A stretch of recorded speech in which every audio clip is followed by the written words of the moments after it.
Hello students, welcome to your favourite learning channel the science teacher. आज हम start करने वाले हैं चैप्टर नंबर 10 यानी कि फिजिक्स का पहला चैप्टर हम स्टार्ट करने वाले हैं, light, reflection and refraction. Reflection और रिफ्रैक्शन का क्या मीनिंग होता है उसे हम तो इस चैप्टर में आगे जाकर के देखेंगे ही।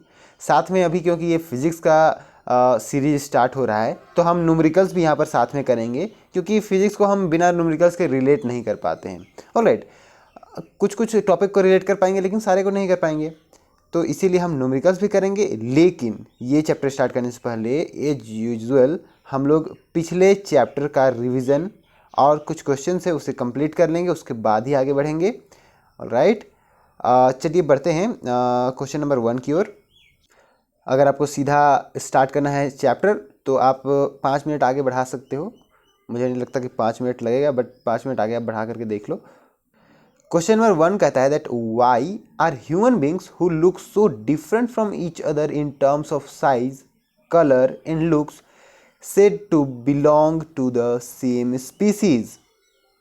मतलब हम अपने आसपास में जो भी ह्यूमन बींग्स को देखते हैं उनका शेप, साइज, कलर ये सभी डिफरेंट होता है, लेकिन हम क्यों कहते हैं कि वो सेम स्पीसीज से बिलोंग करते हैं?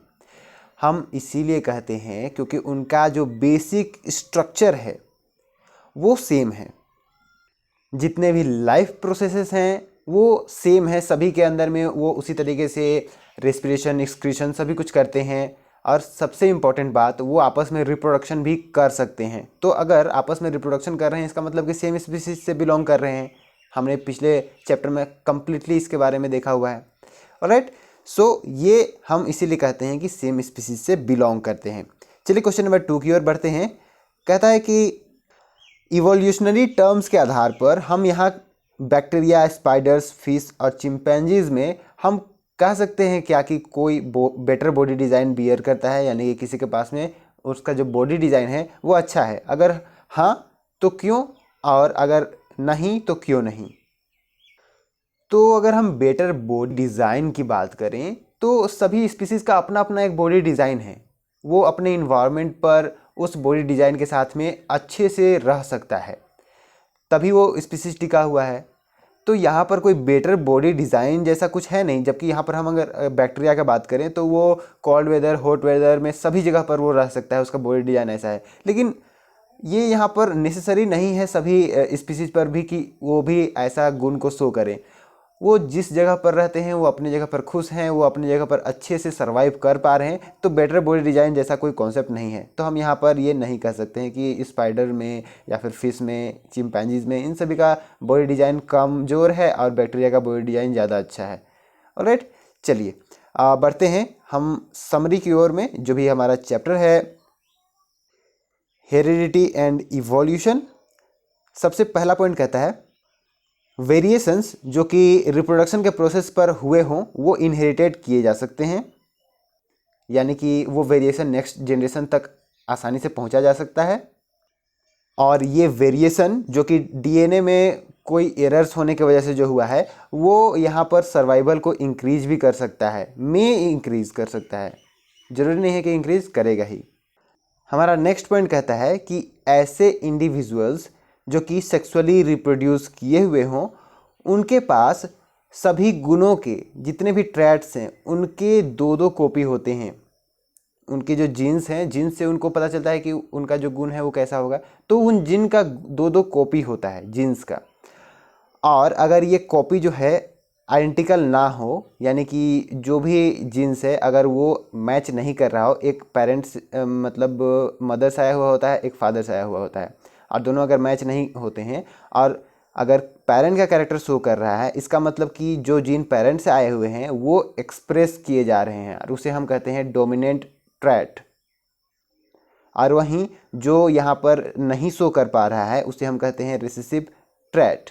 ऑलराइट, ऐसे सेक्सुअली जो भी रिप्रोड्यूसिंग इंडिविजुअल्स हैं उन पर जो ट्राइट्स है वो सेपरेटली इनहेरिटेड किया जा सकता है और इससे वो नया कॉम्बिनेशन प्रोड्यूस करता है।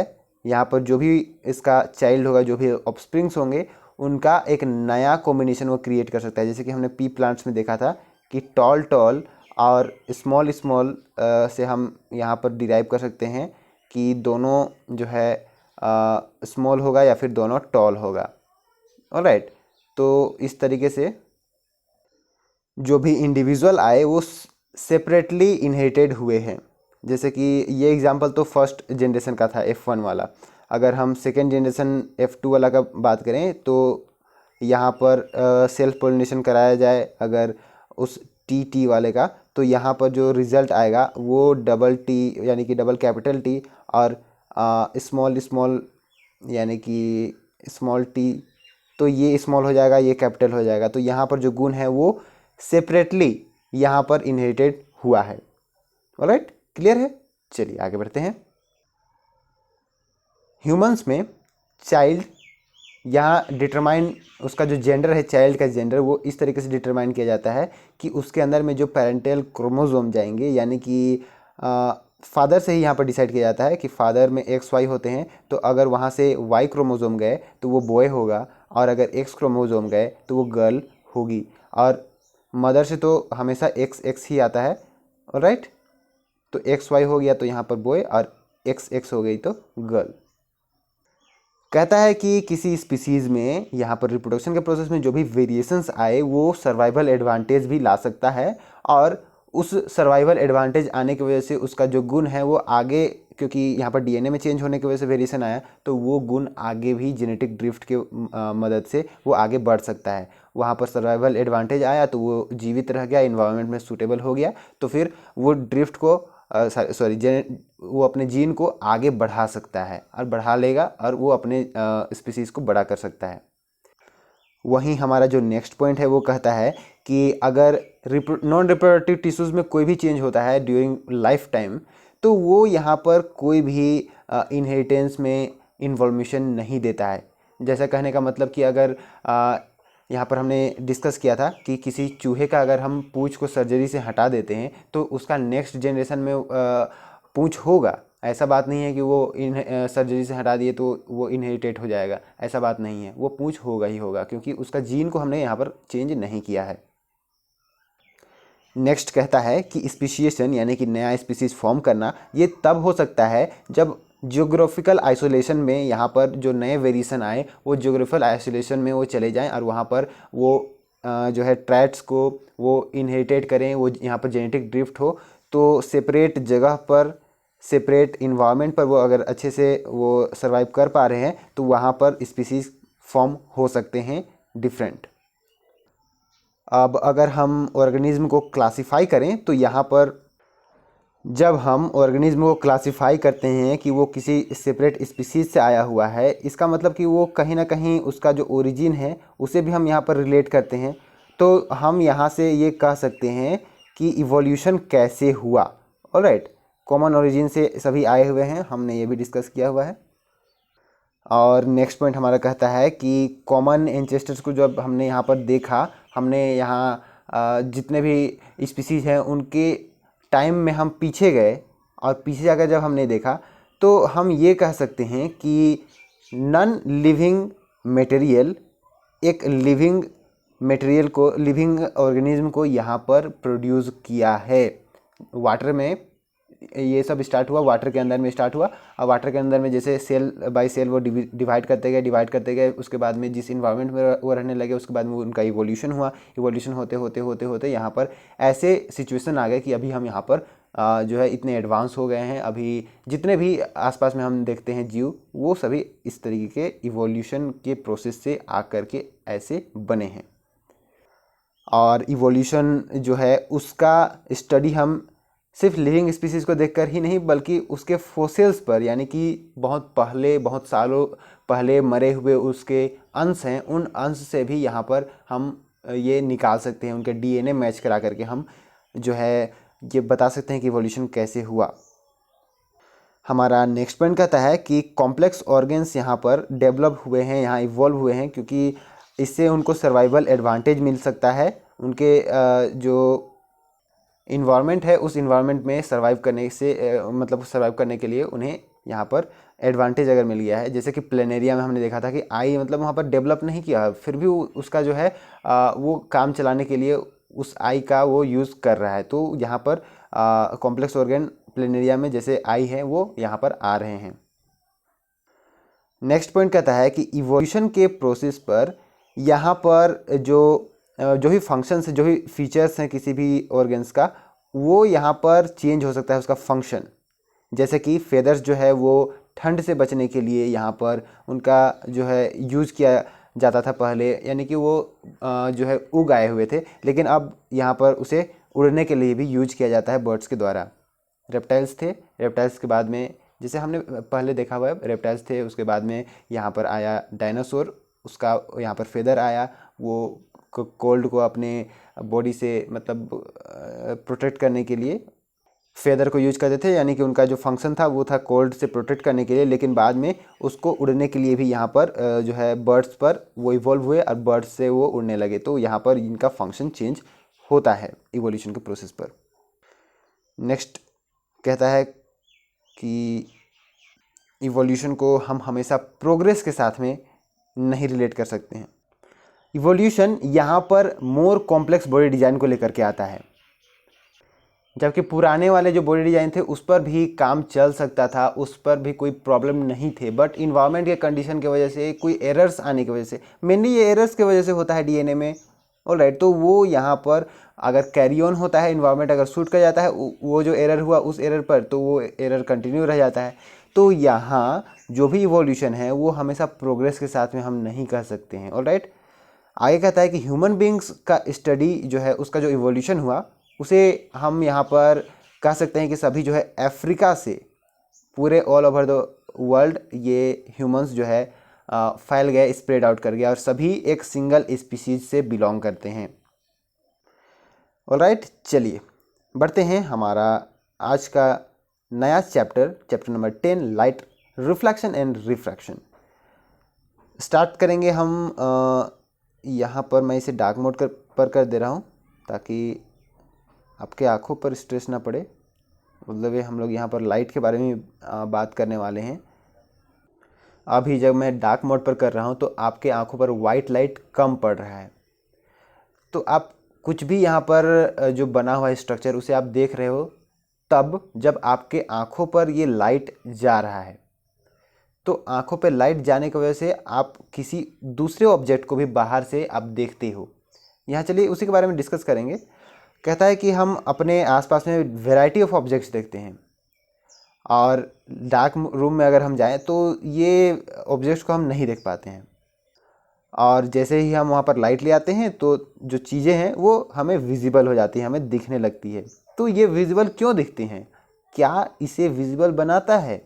दिन के समय में सनलाइट हमें हेल्प करता है ऑब्जेक्ट्स को देखने के लिए, क्योंकि ऑब्जेक्ट जो है यहाँ पर लाइट को रिफ्लेक्ट बैक करता है हमारे आइज़ पर, यानी कि जो सन से आया हुआ लाइट है वो उस ऑब्जेक्ट पर पड़ता है और वहाँ से हमारे आइज़ तक वो लाइट पहुँचता है, और ये रिफ्लेक्टेड लाइट जो हमारे आइज़ तक पहुँचते हैं ये हमें चीज़ों को देखने में मदद करती हैं। अगर हमारे पास में कोई ट्रांसपेरेंट मीडियम रखा हुआ है तो उस ट्रांसपेरेंट मीडियम से हम लाइट को जो है वहाँ पर नहीं देख सकते हैं, क्योंकि वहाँ से लाइट जो है डायरेक्ट पास कर जाता है।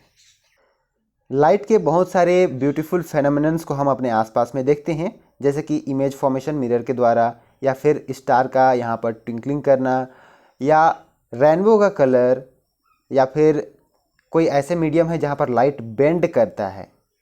अभी आगे आप देखोगे कि लाइट जो है एक स्ट्रेट लाइन पर ही ट्रैवल करता है, लेकिन कुछ कुछ ऐसे कंडीशंस भी हैं जहाँ पर लाइट बेंड करता है, और लाइट का जो नेचर है उसके बारे में हम थोड़ा सा यहाँ पर डिस्कस करेंगे।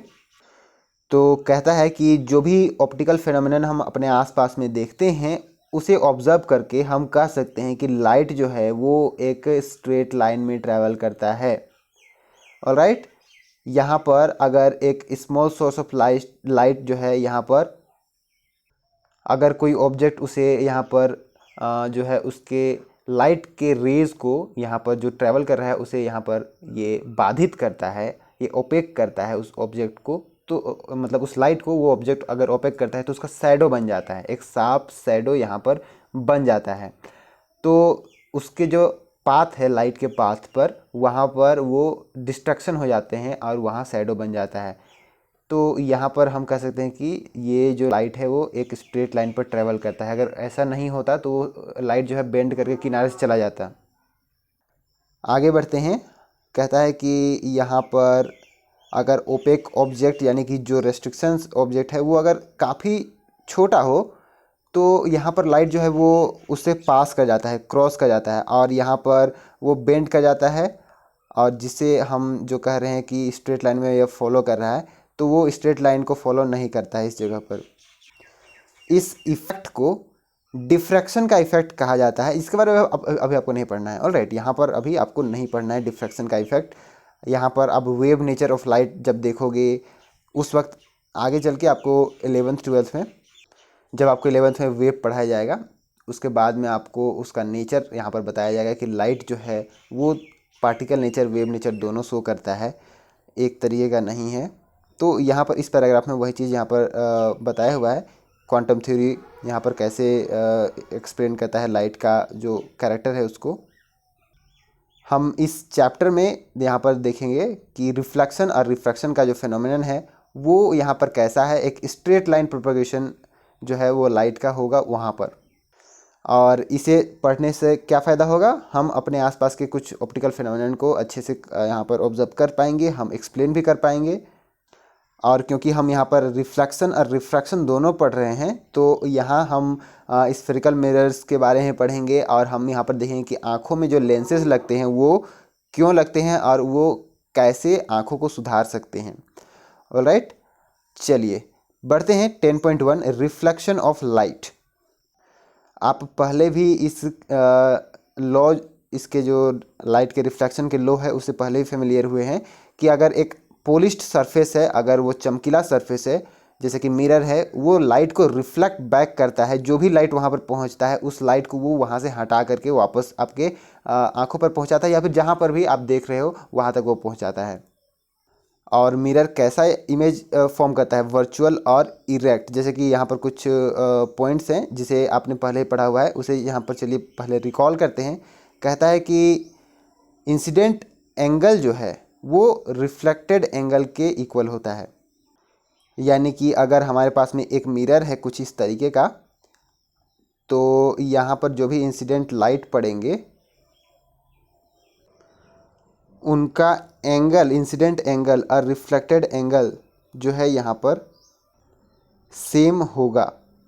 और ये एंगल हम कैसे मेजर करेंगे, बीच में हम एक नॉर्मल लाइन इस मिरर के प्लेन के नॉर्मल हम यहाँ पर खींच करके देखेंगे, और ये एंगल और ये एंगल दोनों एंगल सेम होता है।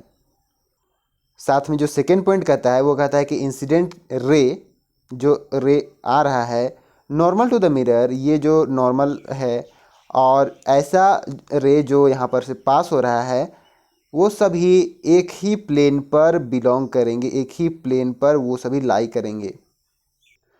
ऑलराइट, बातें कुछ कुछ समझ में आ रही है, याद आ रही हैं जो भी आपने पढ़ा हुआ है पहले।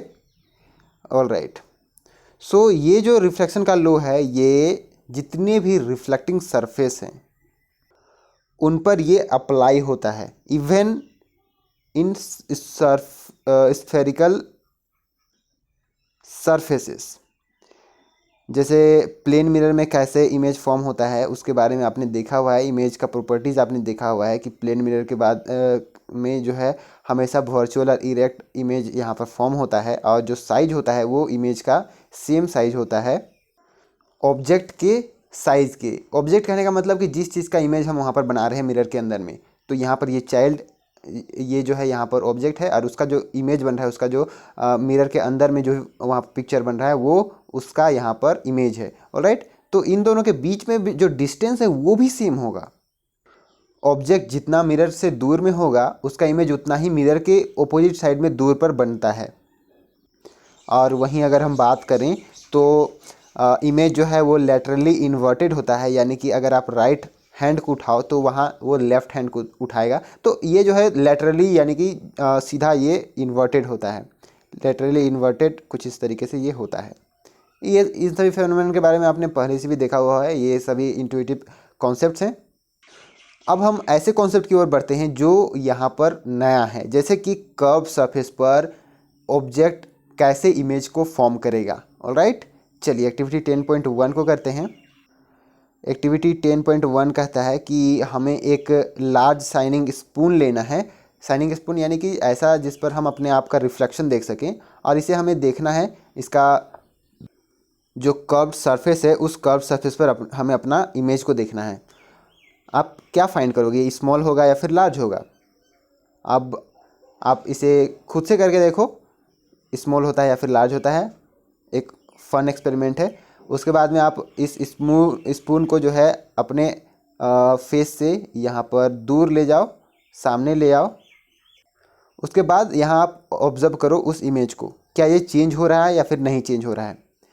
उसके बाद में आप स्पून को रिवर्स करो, यानी कि जिस डायरेक्शन से आप देख रहे हो, स्पून का दो डायरेक्शन है, एक कर्व्ड है और एक ऐसा जहाँ उभरा हुआ है। तो जिस डायरेक्शन में आप देख रहे हो उस डायरेक्शन से अपोजिट कर दो। उसके बाद में आप उस इमेज को यहाँ पर ऑब्जर्व करो, और हमें यहाँ पर कंपेयर करना है कि वो जो है कैसा फॉर्म कर रहा है। तो स्पून जो है यहाँ पर एक कर्व्ड मिरर के फॉर्म में यहाँ पर काम करता है।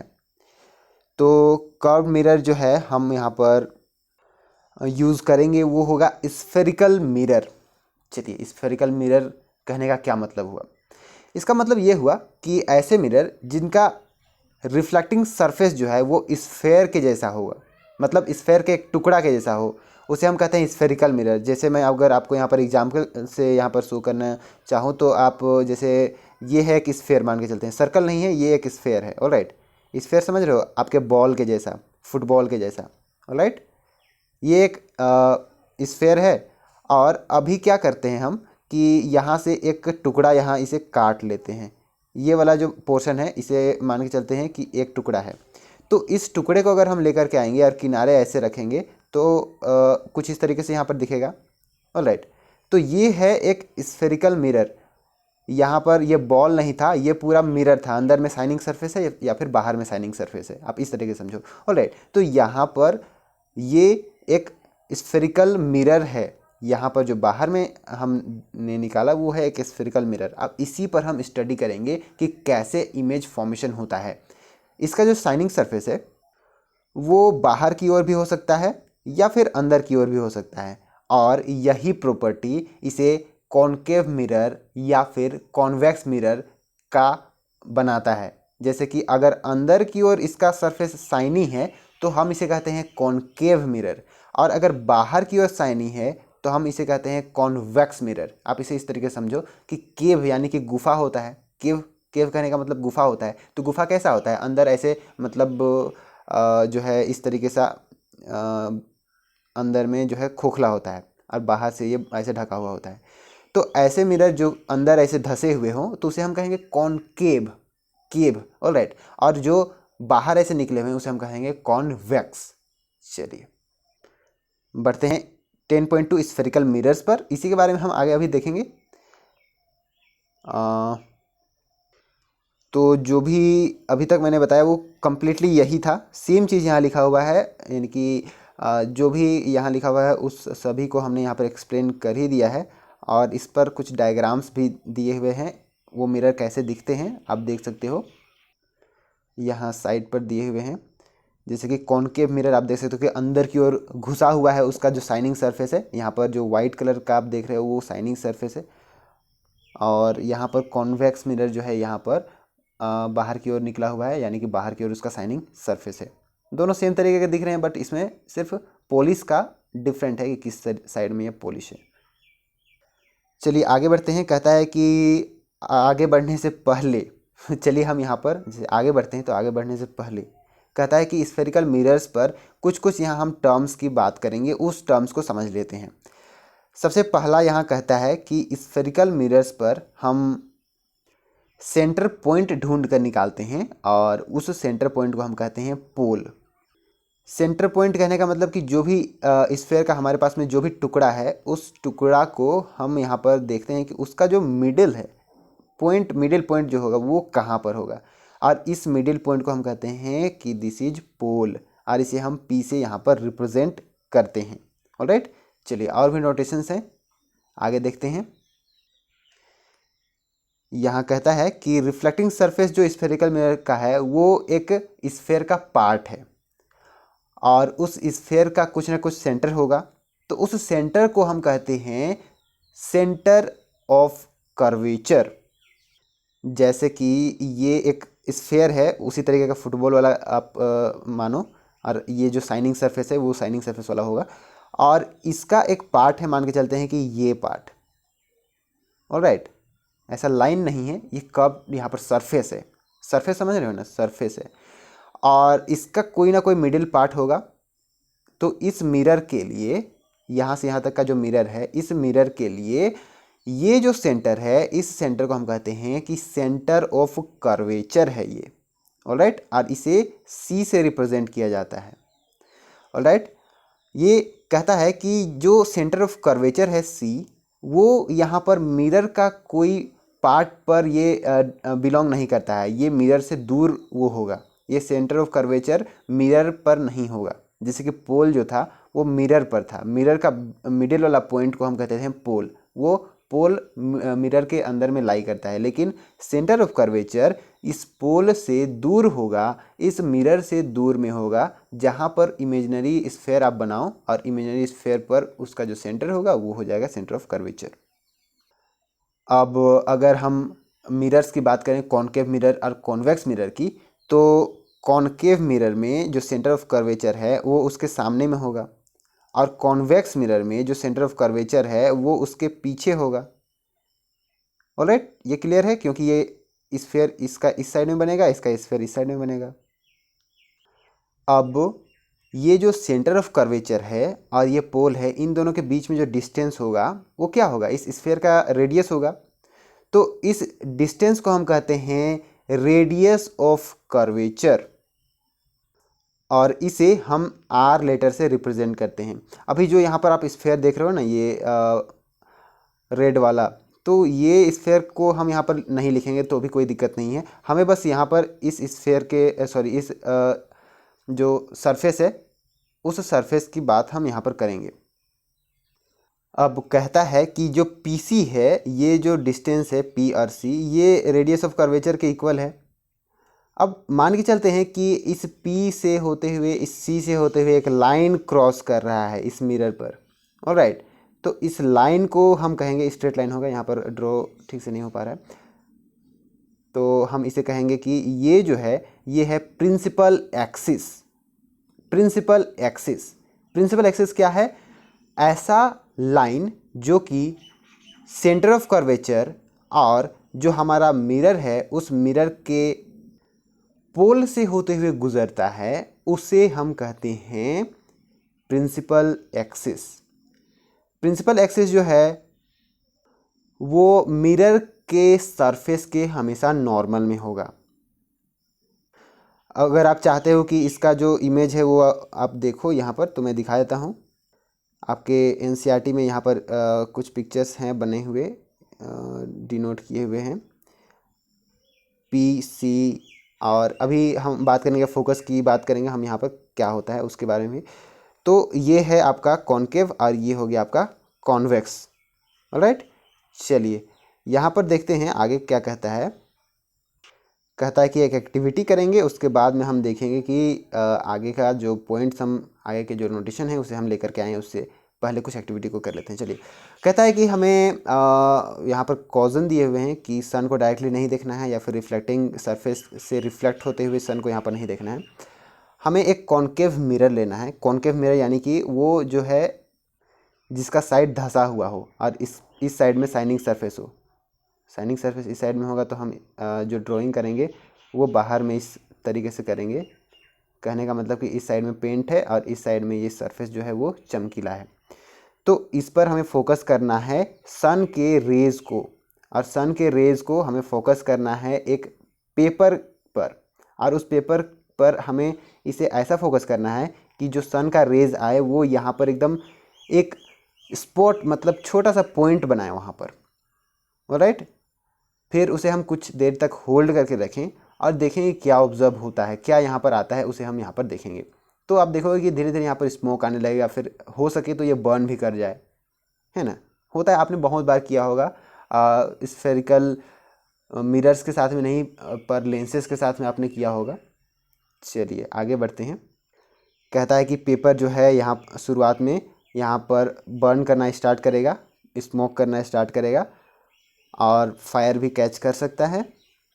तो यहाँ क्या हो रहा है कि सन का जो लाइट है वो कन्वर्ज हो रहा है एक पॉइंट पर, एक ब्राइट स्पॉट पर जो मिरर से रिफ्लेक्ट होकर के आ रहा है।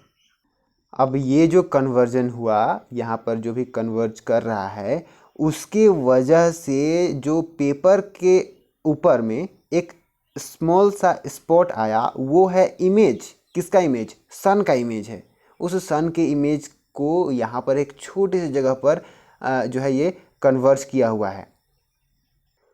तो इस पॉइंट को हम कहते हैं फोकस, उस मिरर का फोकस। कनकेव मिरर का यूज कर रहे हैं तो focus of the concave mirror.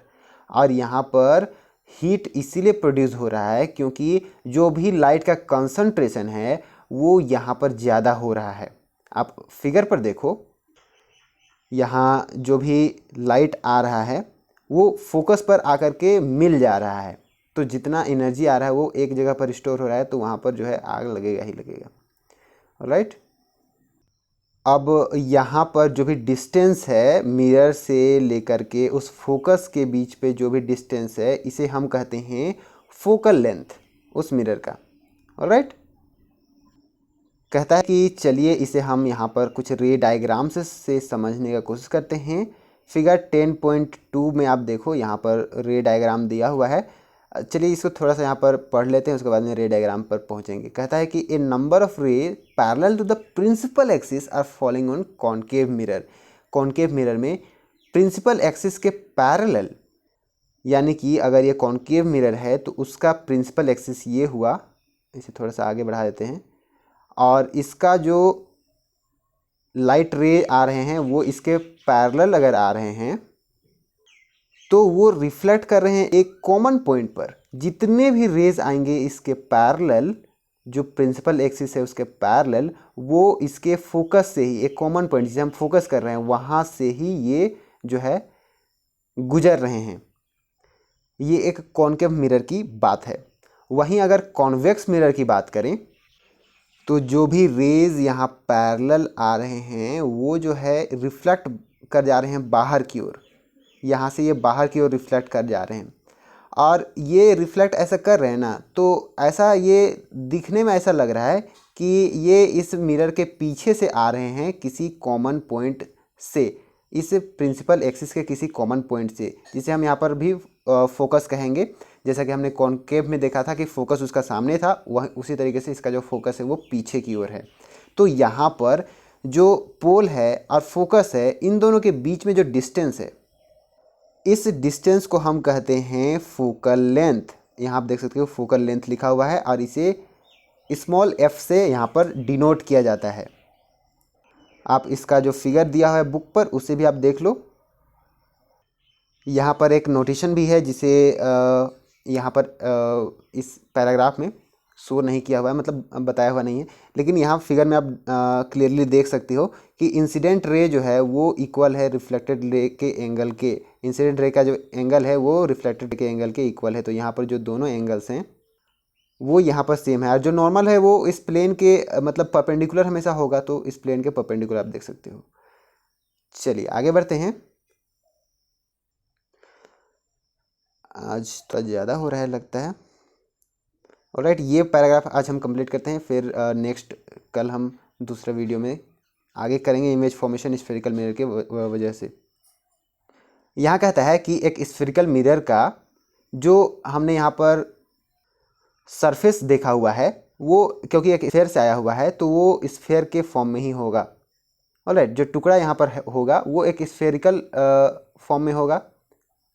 Spherical form कहने का मतलब कि वो ऐसा लगेगा कि वो मुड़ा हुआ है, उसका स्फेयर कहीं कंप्लीट होगा। ऑलराइट, तो इसका जो यहाँ से यहाँ तक का डिस्टेंस होगा, ऑलराइट, मिरर के अंदर में आप देखो तो यहाँ से यहाँ तक का जो डिस्टेंस है उस डिस्टेंस को हम कहते हैं अपर्चर। फिगर में जो mn है वो mn यहाँ पर रिप्रेजेंट कर रहा है इसी अपर्चर को। यहाँ आप देख सकते हो कि m और n आप देख सकते हो, ये mn यहाँ पर अपर्चर को रिप्रेजेंट कर रहा है। तो उसी स्फेयर में से जो टुकड़ा आया हुआ है उस सरफेस का डायमीटर अपर्चर को बताता है। अब ये अपर्चर जो है, हम जितना भी यहाँ पर मिरर्स लेंगे उसका अपर्चर हम यहाँ पर ऐसा लेंगे कि वो रेडियस ऑफ कर्वेचर से काफ़ी छोटा हो। कहने का मतलब कि हम एक ऐसा सरफेस लें, ऐसा स्फेरिकल मिरर लेंगे जिसका जो है स्फेयर अगर हम बनाएं तो वो बहुत बड़ा बने। ऑलराइट, छोटा सा हम लेंगे यहाँ पर स्फेयर जिसका अगर हम बनाना चाहे, छोटा सा यहाँ पर मिरर लेंगे जिसका स्फेयर अगर हम बनाना चाहें तो वो बहुत बड़ा बनेगा। तो इसका जो रेडियस ऑफ कर्वेचर होगा वो ज़्यादा होगा और इसका जो अपर्चर है वो अपर्चर यहाँ पर वो कम होगा। तो इसी के साथ में हम यहाँ पर डील करेंगे। और ऐसे स्मॉल अपर्चर वाले जो मिरर्स हैं उनका अगर हम रेडियस ऑफ कर्वेचर और फोकल लेंथ के बीच में एक रिलेशन निकालें तो ये पाया गया कि ये इक्वल होता है फोकल लेंथ के दुगुना। रेडियस ऑफ कर्वेचर इक्वल होता है 2f के, यानी कि जितना फोकल लेंथ है उस मिरर का जो फोकल लेंथ है उसके दुगुना उसके रेडियस ऑफ अपर्चर होता है। कहने का मतलब कि इसका जो फोकस होगा वो इसके आधे जगह पर होगा, आधे जो डिस्टेंस है उस पर होगा। तो रिफ्लेक्ट करके जो भी लाइट आएगा वो यहाँ से ये गुजरेगा। ऑलराइट, चलिए that's it for today, see you in the next video. तब तक स्टे सेफ,